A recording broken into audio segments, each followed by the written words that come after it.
Sun travels வடமாகாணத்தில் சட்டபூர்வமான அனுமதியுடன் இயங்குகின்ற visa consultants and ticket agent. உங்கள் பெறுமதியான கடவுச்சீட்டுகள், ஆவணங்கள் போன்றவற்றுக்கு பாதுகாப்பான அனுமதி பெற்ற நிறுவனம் சன் டிராவல்ஸ்.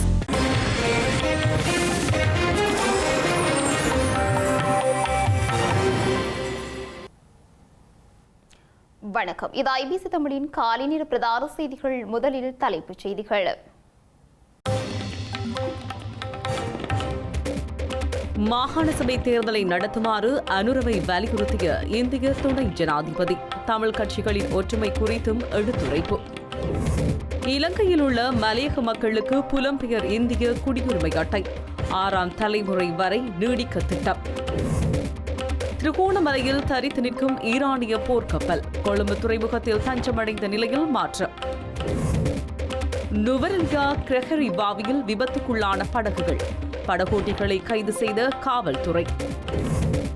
தமிழகத்தில் நாளை மாலையுடன் பிரசாரங்கள் நிறைவு. இறுதிக்கட்ட பரப்புரையில் கட்சித் தலைவர்கள்.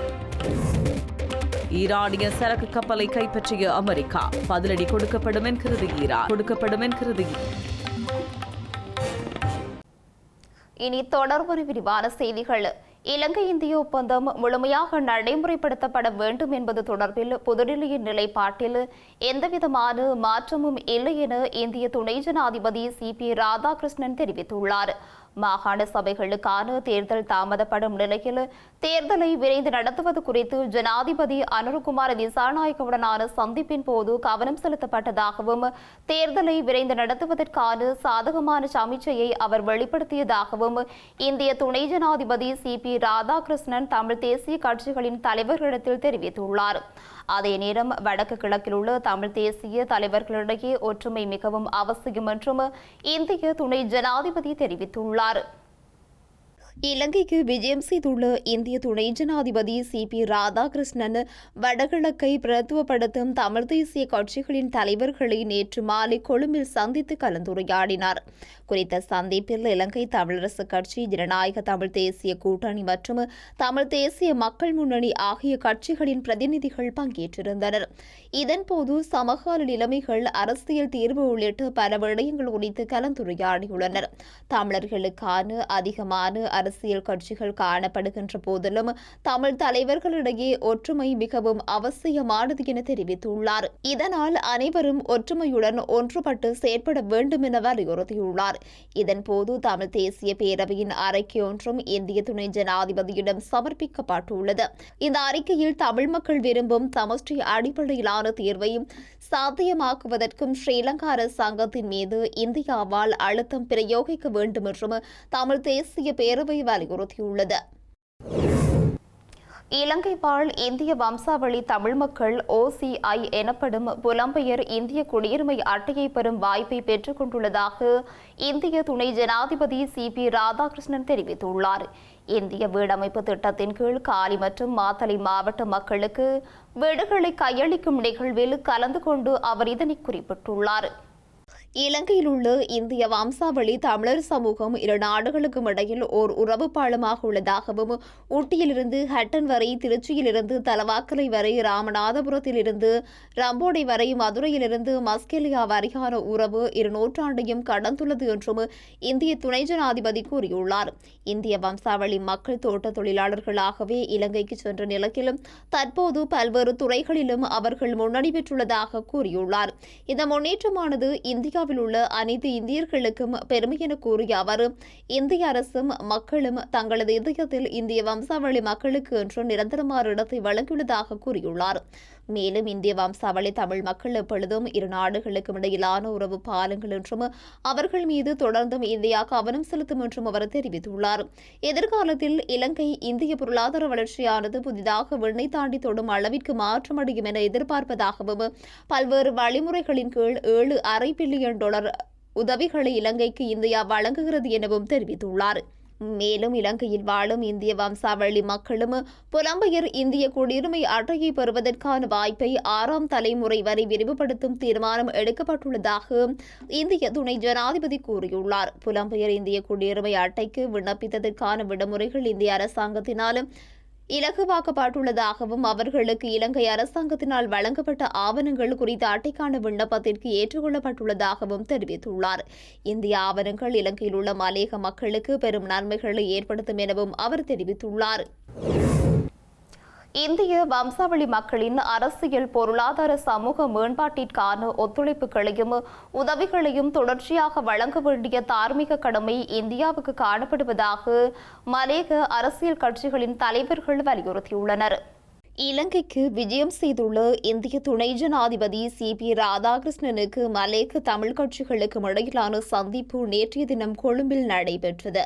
குறித்த சந்திப்பில் தமிழ் முற்போக்கு கூட்டணியின் சார்பில் அதன் தலைவரும் நாடாளுமன்ற உறுப்பினருமான மனோ கணேசன், கூட்டணியின் பிரதி தலைவர் பழனி திகாம்பரம், அரசியல் குழு உறுப்பினர்களான பாரத் அருள்சாமி, ராஜாராம், ராதாகிருஷ்ணன், இலங்கை தொழிலாளர் காங்கிரசின் சார்பில் அதன் தலைவர் செந்தில் தொண்டமான் தலைமையிலான குழுவினரும் பங்கேற்றிருந்தனர்.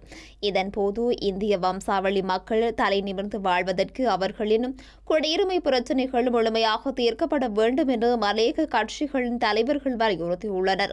அதன் அடிப்படையில் ஏனைய நாடுகளில் உள்ள இந்திய வம்சாவளி மக்களை போன்றும் வாழ்க்கை தரத்தில் உயர்ந்தவர்களாகவும் வாழ்வாதாரத்தில் மேம்பட்டவர்களாக மாற முடியும் எனவும் வலியுறுத்தியுள்ளார். மலையக மக்களின் பிரச்சினைகளை தீர்ப்பதற்கு இந்தியாவிற்கு பாரியளவிலான ஒத்துழைப்புகளையும் உதவிகளையும் வழங்க வேண்டிய தார்மீக கடமை காணப்படுவதாக அவர்கள் வலியுறுத்தியுள்ளனர்.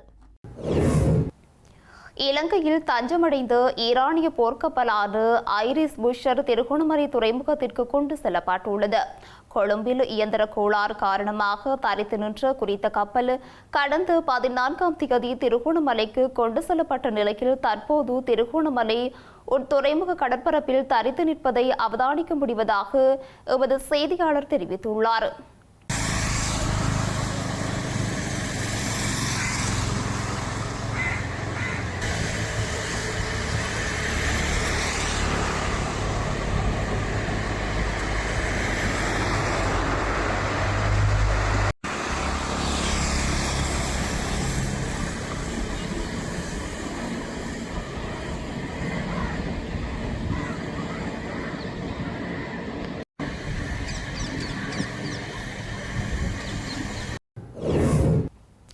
ஆயுதங்கள் மற்றும் தோட்டாக்கள் கைவசம் வைத்திருந்தமை தொடர்பில் கைது செய்யப்பட்டு ஸ்ரீலங்கா முன்னாள் நாடாளுமன்ற உறுப்பினர் சந்தன கத்தியாராச்சியை 30 நாட்கள் தடுப்பு காவலில் வைத்து விசாரணை செய்ய பாதுகாப்பு அமைச்சரிடமிருந்து அனுமதி பெறப்பட்டுள்ளது.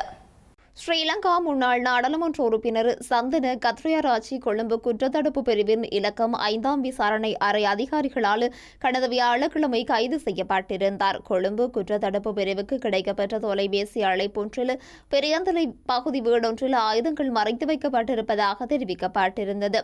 அது தொடர்பான விசாரணைகளை ஆரம்பித்த கொழும்பு குற்றத்தடுப்பு பிரிவின் இலக்கம் 5ஆம் விசாரணை அறை அதிகாரிகள் கெஸ்பேவ நீதவான் நீதிமன்றத்தில் விசேட சோதனை அனுமதியை பெற்று குறித்த வீட்டை சோதனை செய்திருந்தனர். 2 மாடிகளை கொண்டு சந்தன கத்தியாராச்சினுடைய குறித்த வீட்டின் முன் மற்றும் பின்பக்க அறைகளில் மறைத்து வைக்கப்பட்டிருந்த நிலையில் கைக்குண்டு மற்றும் பல்வேறு ரக தோட்டாக்களும் 4 துப்பாக்கிகளும் கைப்பற்றப்பட்டிருந்தன. இதனையடுத்து கைது செய்யப்பட்ட முன்னாள் நாடாளுமன்ற உறுப்பினரிடம் காவல்துறையினர் 72 மணி நேர தடுப்பு காவலில் வைத்து விசாரணைகளை நடத்தியிருந்தனர். இந்த நிலையிலேயே அவர் மேலும் 30 நாட்கள் தடுப்பு காவலில் வைத்து விசாரணை செய்வதற்கு பாதுகாப்பு அமைச்சரின் கையொப்பத்துடன் அனுமதி பெறப்பட்டதாக காவல்துறை ஊடகப்பிரிவு அலுவலகம் தெரிவித்துள்ளது.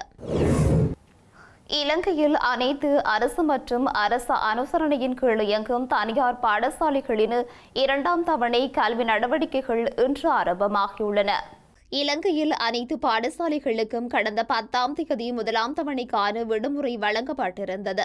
இந்த நிலையில் சிங்கள மற்றும் தமிழ் மொழி பாடசாலைகளுக்கான 2026ஆம் ஆண்டுக்கான 2ஆம் தவணை கல்வி நடவடிக்கைகள் இன்று முதல் எதிர்வரும் ஜூலை மாதம் 24ஆம் தேதி வரை நடைபெறவுள்ளது. முஸ்லிம் பாடசாலைகளின் 2026ஆம் ஆண்டுக்கான 1ஆம் தவணையின் 4ஆம் கட்ட கல்வி நடவடிக்கைகள் இன்று ஆரம்பமாகியுள்ளதுடன் எதிர்வரும் 30ஆம் தேதி வரை இடம்பெறவுள்ளது. அதன் பின்னர் முஸ்லிம் பாடசாலைகளுக்கு எதிர்வரும் மே மாதம் 4ஆம் தேதி முதல் 2ஆம் தவணையின் 1ஆம் கட்ட கல்வி செயற்பாடுகள் ஆரம்பமாக உள்ளதாக கல்வி அமைச்சு தெரிவித்துள்ளது. நுவரெலியா கிரகரி வாவியில் 2 படகுகள் ஒன்றுடன் ஒன்று மோதி விபத்துக்குள்ளான சம்பவம் தொடர்பாக 2 படகோட்டிகளும் கைது செய்யப்பட்டுள்ளனர். நுவரேலியா கிரகரி பாவியில் 2 படகுகள் ஒன்றுடன் ஒன்று மோதி விபத்துக்குள்ளானதில் ஒரு படகு நீரில் கவிழ்ந்துள்ளது. எனினும் படகில் பயணம் செய்த சுற்றுலா பயணிகள் அனைவரும் நுவரேலியா காவல்துறை உயிர்காப்பு பிரிவினரால் மீட்கப்பட்டுள்ளனர். இவருக்கும் உயிராபத்து ஏற்படாத போதிலும் மீட்கப்பட்டவர்களுக்கு சிறு சிறு காயங்கள் ஏற்பட்டதாக தெரிவிக்கப்பட்டுள்ளது. சம்பவத்தை அடுத்து 2 படகோட்டிகளையும் நுவரேலியா காவல்துறையினர் கைது செய்துள்ளனர். மேலதிக விசாரணைகளின் பின்னர் அவர்கள் இன்று நுவரேலியா மாவட்ட நீதிமன்றத்தில் முன்னிலைப்படுத்தப்பட உள்ளனர். தமிழக சட்டசபை தேர்தல் வியாழக்கிழமை நடைபெறவுள்ள நிலையில் நாளை மாலையுடன் பிரச்சாரங்கள் நிறைவடைய உள்ளன. ஹார்மோஸ் நீரிணைக்கு அருகில் அமெரிக்காவின் முற்றுகையை மீறி பயணித்த ஈரானிய சரக்கு கப்பலை அமெரிக்க படைகள் சிறைப்பிடித்துள்ளதாக ஜனாதிபதி டொனால்ட் ட்ரம்ப் தெரிவித்துள்ளார். அமெரிக்கா மற்றும் ஈரானுக்கு இடையிலான 2ஆம் கட்ட பேச்சுவார்த்தை பாகிஸ்தானில் நடைபெறவுள்ளது. 2வது சுற்று பேச்சுவார்த்தைகளுக்கு அமெரிக்க துணை ஜனாதிபதி JD வான்ஸ் தலைமை தாங்க உள்ளதாக வெள்ளை மாளிகை உறுதிப்படுத்தியுள்ளது. எனினும் தெஹ்ரான் பேச்சுவார்த்தையில் பங்கேற்பது தொடர்பில் இதுவரை எந்த கருத்தையும் வெளியிடவில்லை. இந்த நிலையிலேயே ஈரானிய சரக்கு கப்பலை சிறைப்பிடித்துள்ளதாக அமெரிக்க ஜனாதிபதி தெரிவித்துள்ளார். டுஸ்கா என்ற பெயருடைய அந்த கப்பலை ஓமான் வளைகுடாவில் அமெரிக்க கடற்படை பலமுறை எச்சரித்ததாகவும் அதனை குறித்த கப்பலின் மாலுமிகள் பொருட்படுத்தாது சென்றமையினால் தாக்குதல் நடத்தி சிறைப்பிடித்ததாகவும் அமெரிக்க ஜனாதிபதி தெரிவித்துள்ளார். கைப்பற்றிய அந்த கப்பலில் என்ன உள்ளது என்பதனை சோதித்து வருவதாக அவர் மேலும் குறிப்பிட்டுள்ளார். அமெரிக்க கடற்படையின் இந்த செயற்பாடு போர் நிறுத்த மீறல் என்று தெரிவித்துள்ள ஈரான் இந்த ஆயுதமேந்திய கடற்கொலை செயலுக்கு விரைவில் பதிலடி கொடுக்கப்படும் என்று எச்சரித்துள்ளது. செய்திகளின் நிறைவாக இனி மீண்டும் தலைப்புச் செய்திகள். மாகாண சபை தேர்தலை நடத்துமாறு அனுரவை வலியுறுத்திய இந்திய துணை ஜனாதிபதி. தமிழ் கட்சிகளின் ஒற்றுமை குறித்தும் எடுத்துரைப்பு.